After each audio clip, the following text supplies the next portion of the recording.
with the permission from the speaker, I just want to let everybody, before starting anything, that we are recording this session, and it will hopefully be very soon. It just takes some time to edit and mount it. It will be on our YouTube channel. So please be aware that everything is recorded. And first of all, I introduce myself. I'm Rami Aziz, Rami Karam Aziz. I'm a professor of microbiology and immunology at Faculty of Pharmacy, Cairo University. And I am the head of Bioscience Research Laboratories at MARC, which I will introduce in a second for those of you who are here for the first webinar, and for our dear speaker, Dr. Rob Williams. So MARC, or MARC, started in about 4 years ago as Munir Armanius Research Center. It started as part of a pharmaceutical company as R&D, and then it was the early COVID times, and the company realized that we really need to have our own basic research, translational research, clinical research, not just R&D. So it became an independent research center, or an independent company, in 2022. And it started with a few grants to academia and hospitals. Actually, I was lucky to get one of them before I joined MARC 2 years ago. So MARC was built or established to link or bridge academia and industry, and to try to translate all the research that is done in academia through collaboration, through funding initially, and now later through doing also some research. So MARC has a clinical research center. It has a bioequivalence center. It has also a clinical research, a contract research organization, or CRO. And we also have our own department, the biolabs, or bioscience research, where our mission is to try to conduct research in 3 priority health areas for Egypt and the region, which are liver and metabolic diseases, and antimicrobial resistance, and immunotherapy of cancer. So these are our priority health areas, but we understand we cannot do this alone. So we try to do some research, conduct research, and also support research in different places through all type of support, financial, and also doing services in our laboratories that has sequencing, cell culture, etc. I'm not doing any advertisement now, but just letting you know what we do at MARC. And it's a great pleasure that we can do this webinar series for the exact purpose of our mission, supporting researchers and also introducing great scientists in all over the world to our region, but also to anybody who is interested. So we are just starting a new webinar series. We started this series since MARC started. There were webinars. We had almost 1.5 years of a series that we called The Remedy Within, like finding drugs inside our body, whether it was immune-based or microbiota-based or bacteriophages. And now we start a new series that we call our multiple genomes in health and disease. And genomes, we mean our own cellular genome, our somatic changes, mutations, mitochondrial genome, but also, again, our microbiome that orchestrates and interferes with health and disease. And it's great to have, this is our first of this series, to have a great geneticist and a great scientist, Professor Rob Williams. So I have known Professor Rob Williams for many years. I don't want to say how many, since my PhD, he was on my committee. I was very lucky that he was on my committee. In the US, the system is a bit different. The committee is not just, they don't just come to examine you in the defense. The committee follows the student maybe for 1.5 years, step by step, and give feedback to the supervisor. So that's the examination, kind of examination and supervision committee at the same time. And I learned a lot from Dr. Williams.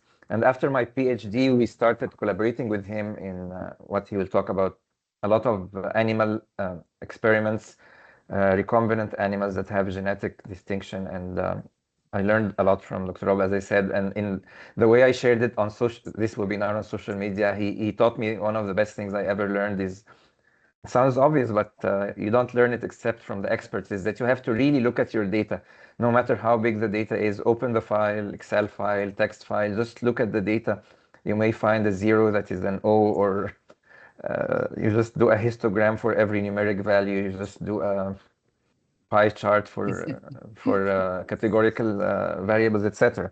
And this was with me all the time. I think my grad students would recognize this as well. And Dr. Williams is an expert in so many areas, but when I tell you his affiliation, you can learn about his history. So he's actually professor of anatomy and neurobiology, but he chairs a department. The name of the department, it tells it all, and it's very interesting. Genetics, genomics, and informatics. So genetics, genomics, and informatics are coming together, but where? In medical school, in College of Medicine in Memphis, Tennessee. That's where same university I got my PhD, University of Tennessee.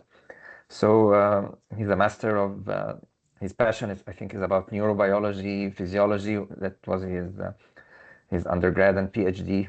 And then he did a postdoc in Yale University in neurobiology. But his passion is also about genetics and how very small traits can be different between closely related humans and animals. So he other than maintaining a lot of databases of bioinformatics like GeneNetworks, for example, he has developed with other scientists a treasure, the dream of anybody who works on animals, a set of mouse lines that are all well defined genetically. They're well known, but at the same time they're inbred mice, so you can have like 100, or I don't know how many now, mice that are identical in each group but different between different groups, and you can test a lot of genetic traits on them.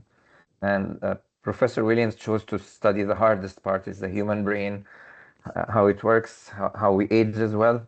So definitely, I think you will have fun in the next. I hope I didn't take much time introducing him, but That's okay. he deserves much more. I hope you will enjoy the talk. So the talk will be about the complex genetics of aging. We are all going through aging or going to be aging soon, and Alzheimer's disease, which is associated with aging as well. So again, I would like to leave you with Professor Williams and listen to a lot of great things about human genetics and animal genetics as well. Just before starting, it's just this week coincided with two sad events. I think most people are from the same scientific community here. So we are lamenting the loss of the mother of Dr. Nurten Abdeltawab, who was actually my colleague in Memphis, Tennessee, and now the acting chair of microbiology department. And she was a grad student shared by Dr. Williams and Dr. Cott, my PhD supervisor. And also, we sadly lament the loss of my former grad student who just passed away a couple of days ago um, with actually a brain disease. So very sad news, but we are all hoping to work on understanding the reasons for this so we can prevent it. So sorry for chatting too much, but I hope that everybody here now, we have over 50. It's a very good number for after work, listening to Professor William talk about the complex genetics of aging and Alzheimer's disease. The floor is yours. And I forgot to say that you were in Egypt, so you can tell us about that. Thank you, Rami, for the very kind introduction.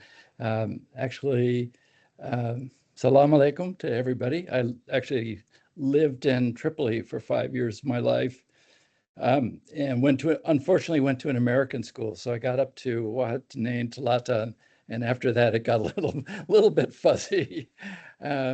Not that it would have helped me in Cairo, because I think the accents in Tripoli would have been, you would have found them comical probably, but anyway. Was it Tripoli, Libya, or Tripoli, Lebanon?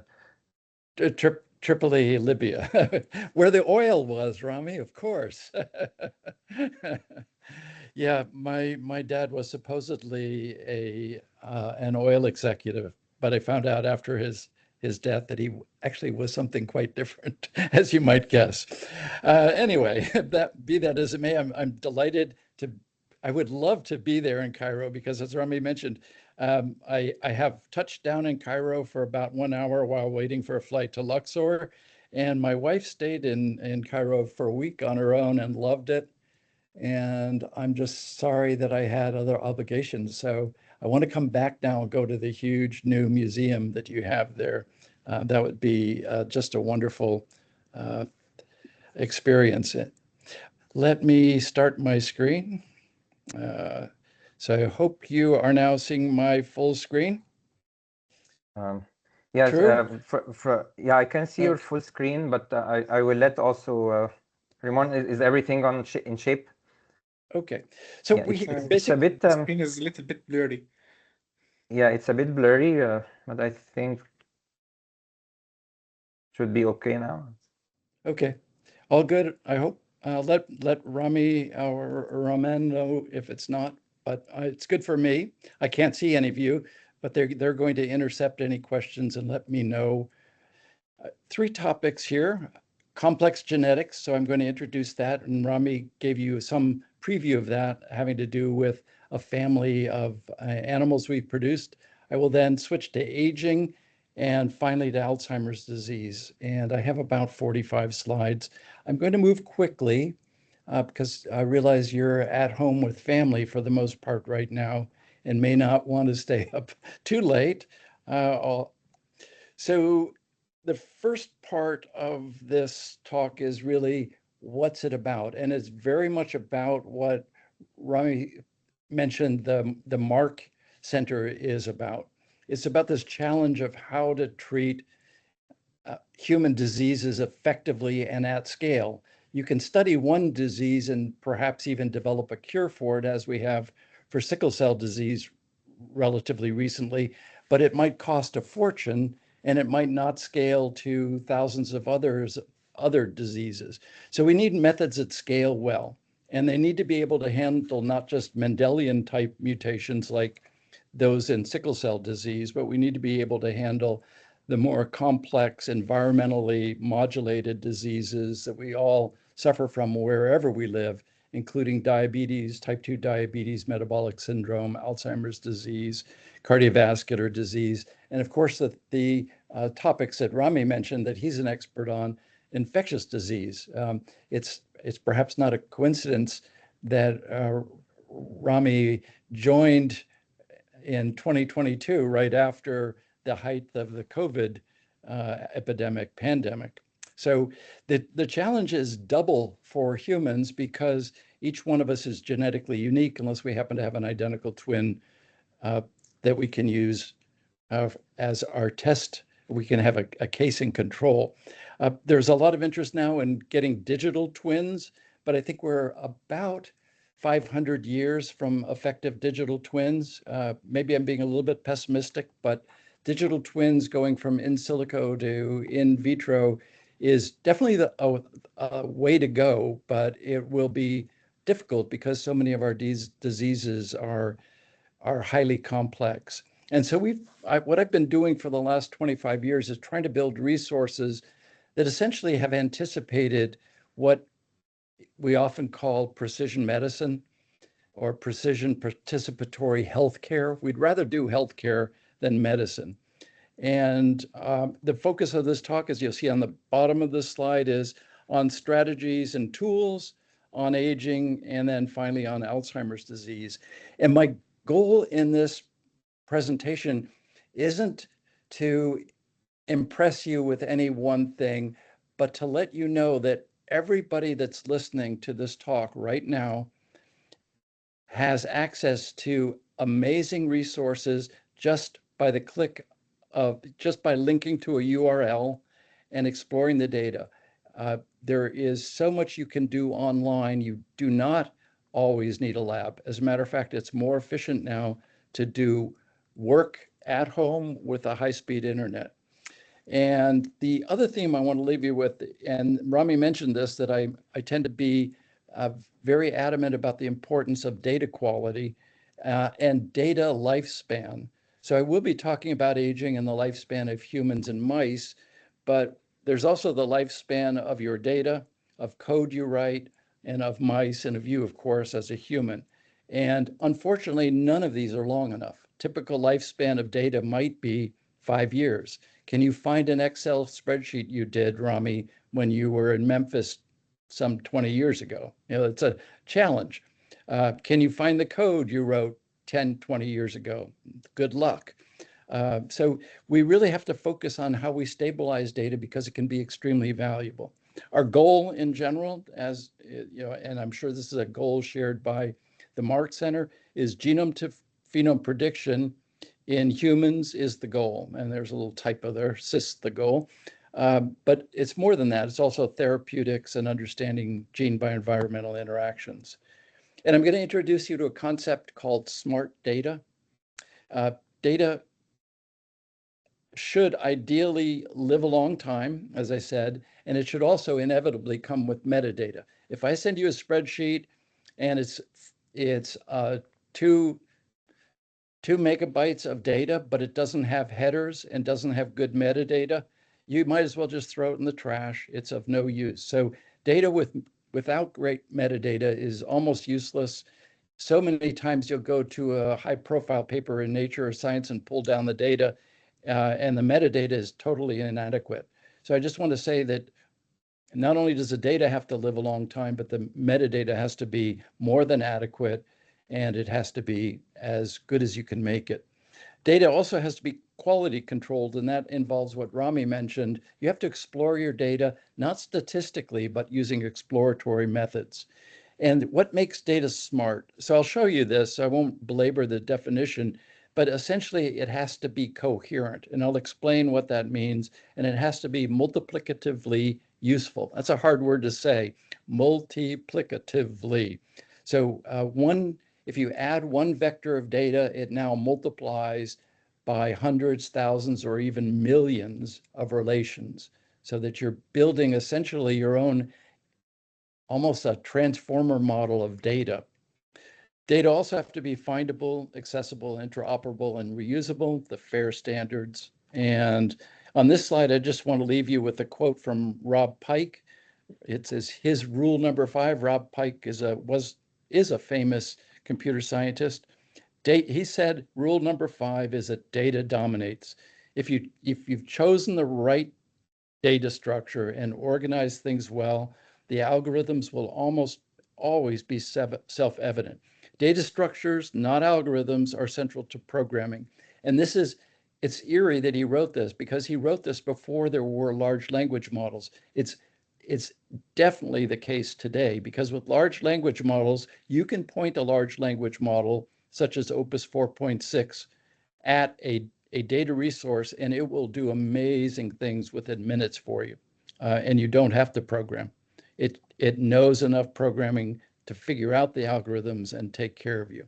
So what does smart data actually look like? So I assume all of you or many of you are at home.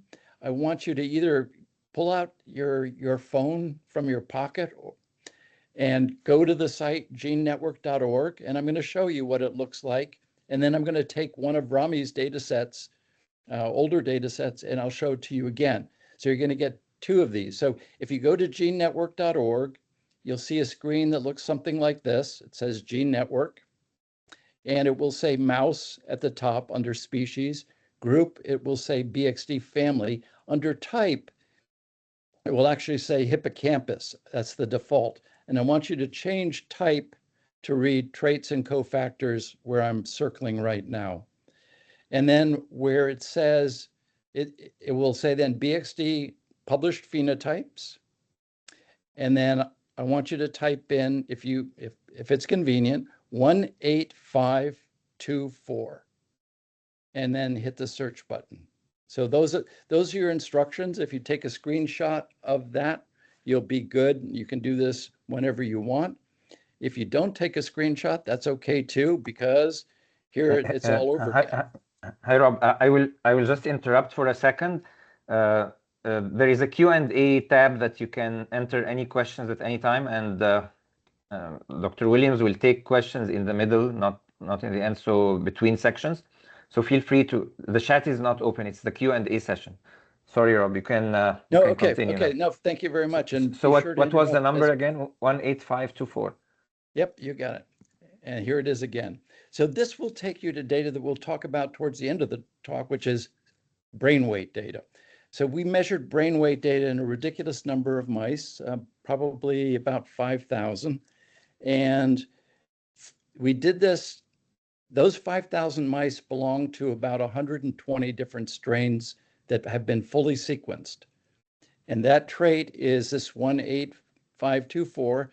And if you were to click on the basic statistics button, for those of you that are at GeneNetwork now, I hope it works. Having 100 people or 50 people click on it may be a little bit challenging for it. You'll see a statistics tab, and then you'll see a histogram button. And if you push that, you should see this histogram. And what I'm showing you here is that on average, the brain weight of mice is about 430 milligrams. It's actually 436.5. You can see it right here. And one of the parents of this family is, the dad is called the D strain, or DBA2J, and it has a relatively small brain of 402 milligrams.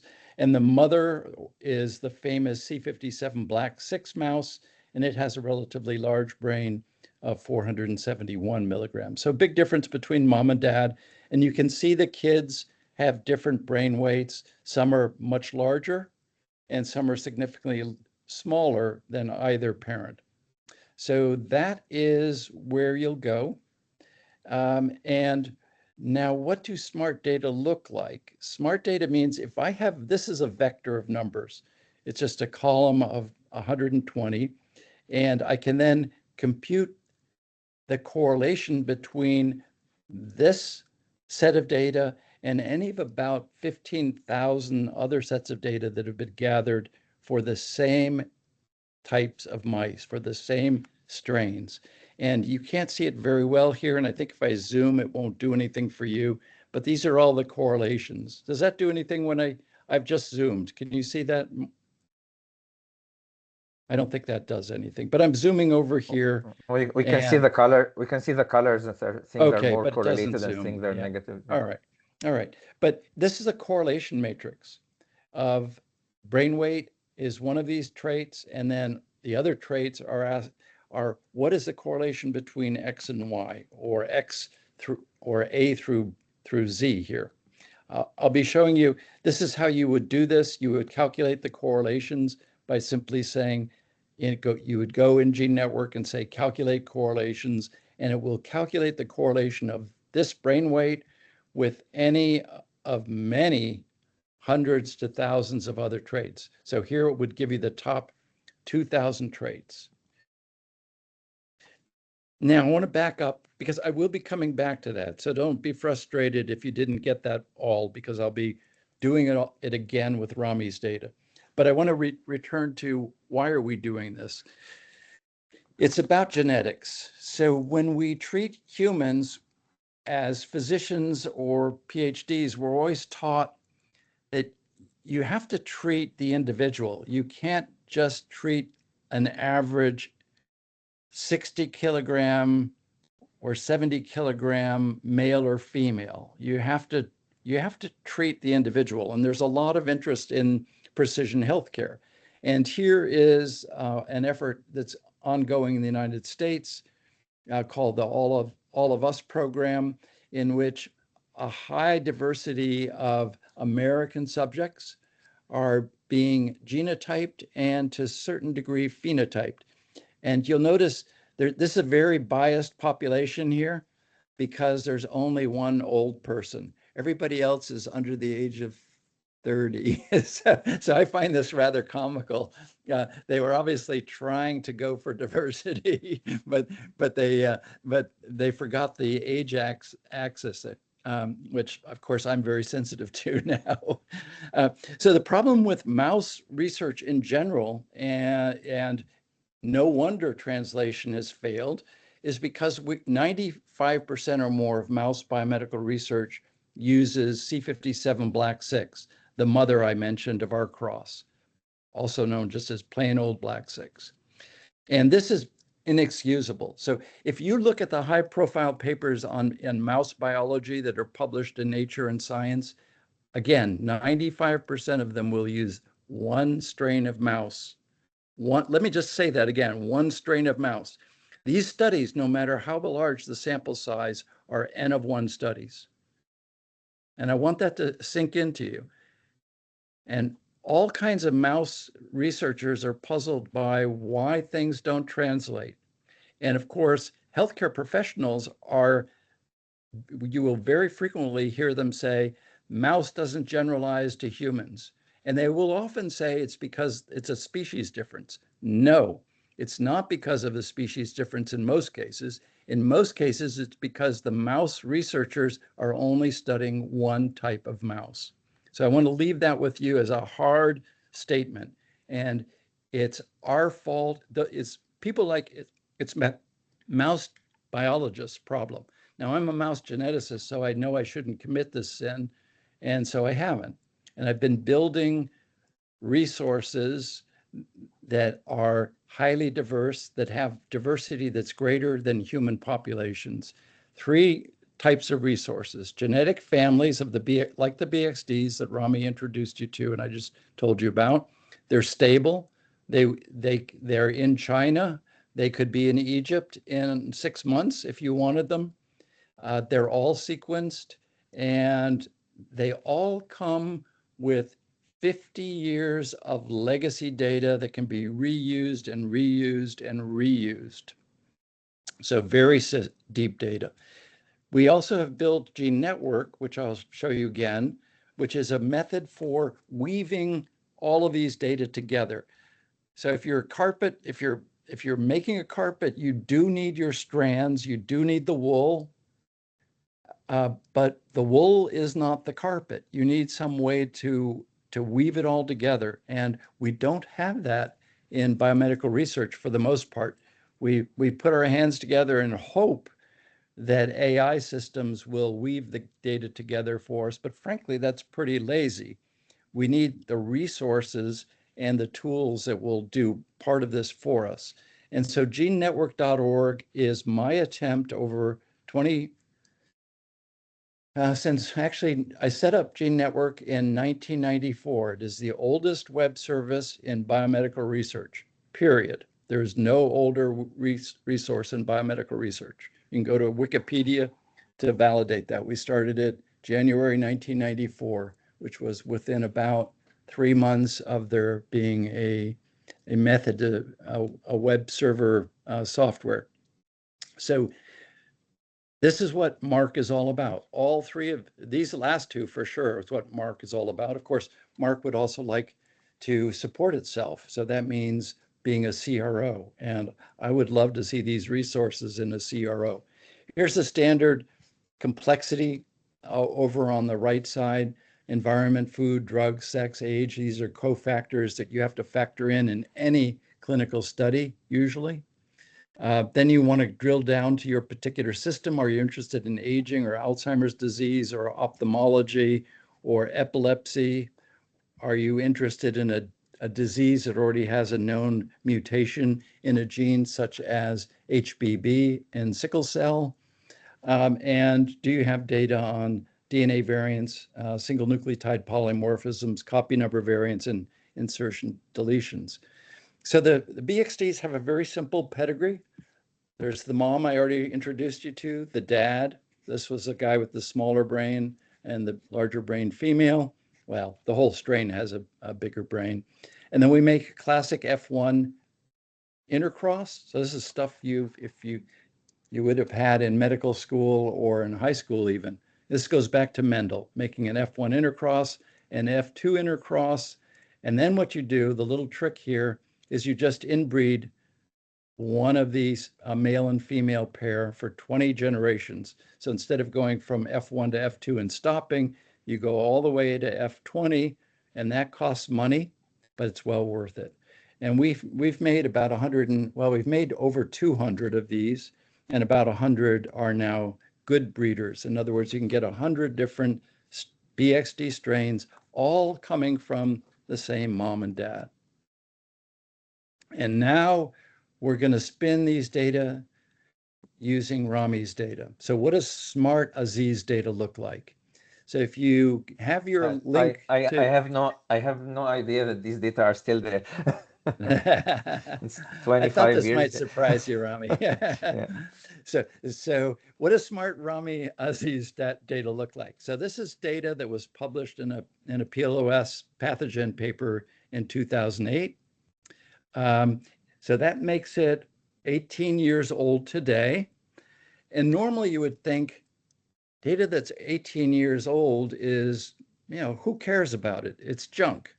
There's nothing you can do with it. Presumably the paper did everything you could do with the data. Totally wrong. Totally wrong, because we've had 18 years of progress in all of biomedical research, including sequencing all these strains. They weren't sequenced when Rami studied these strains. We know exactly what's happening in each of these 33, 29, 28, or 30 strains that he and Nurtan and Malakopt studied here. And I'm going to, you see this mouse right here is pointing its little nose and vibrissae at 11022. So if you were to open up your GeneNetwork and type in 11022, you could then say, what does this correlate with? So on the x-axis here is rank order statistics from that paper. You can see it over here. This is a strep. This is basically bacteremia after injecting strep and waiting for a day. So 24 hours strep sepsis. And you can see some of them had very little strep in their blood on a log scale, and some of them had high levels of strep, which would generally kill them. And so these are the mice that are not going to live very long, and these are the mice that really just shrugged it off. They said, I don't care that you injected me with strep. And what you see on the y-axis, and this is something that's intimated in Rami's paper, that there was an unusual enrichment with lipid metabolism. So the y-axis is plasma lipidomics. It's a side chain fatty acid composition. I don't even know what this means. It's belonging to a lipid class, a phosphatidylcholine, measured by this method. This is a group in Switzerland. My son was part of it. Rudy Ebersol was the lab chief. And so this is Kopt et al. Data, and this is data from about 2020, maybe even later than that, 2022, on lipidomics. So that's what I mean by smart data. And now we're beginning to weave with Rami's data. And I could weave and weave and weave, but let me just show you a little weaving that he did. So I already showed you this. I think I might have a little, but what we can do is now get all of the traits that co-vary with the original Aziz data. And I just picked one, but there are hundreds. And the other thing we can do is we can ask what, and Rami did this back in 2008, what part of the genome is controlling or modulating the response to strep infection? And the answer is here. And this is in his paper. So this is the paper I'm talking about, an unbiased systems genetic approach to mapping severe streptococcal sepsis. And on the x-axis here, you're seeing all of chromosome 2. So that's about 200 megabases of DNA from one end, 0 to about 190 over here. And on the y-axis is the strength of linkage between genetic difference and streptococcal response. And this is a very high value. This is a minus log p of 4. So that means there's a 1 in 10,000 chance of getting this peak right here that the mouse is sniffing by chance. And then there's another peak over here more distally on chromosome 2. And if you were to look at this paper, you would see that in the paper, Rami said, well, it's probably on chromosome 2, it might be this interleukin receptor antagonist, or it might be interleukin 1 alpha. You can see the p-values here that were computed for these guesses. But there are any number of genes here, and there's one that prostaglandin E synthase 2 that has an even better p-value. And this is a network. I'm pretty sure Rami actually made this network No, in this Ingenuity. actually, I just want to give credit. So most of this is the work of the first author, Dr. Nurtan Abdeltaweb. I was the middle author, so Okay, it's okay, mostly good. her. It was, Okay, yeah. all right. Credit where credit is due. That's a good sign. All right, thank you, Rami. Okay, so Nurtan then did the Ingenuity analysis. But it's now, this again was a long time ago. Imagine what you could now do with the raw data and Claude Opus 4.6 to extend and broaden this analysis and figure out what gene it is, because we have the sequence for every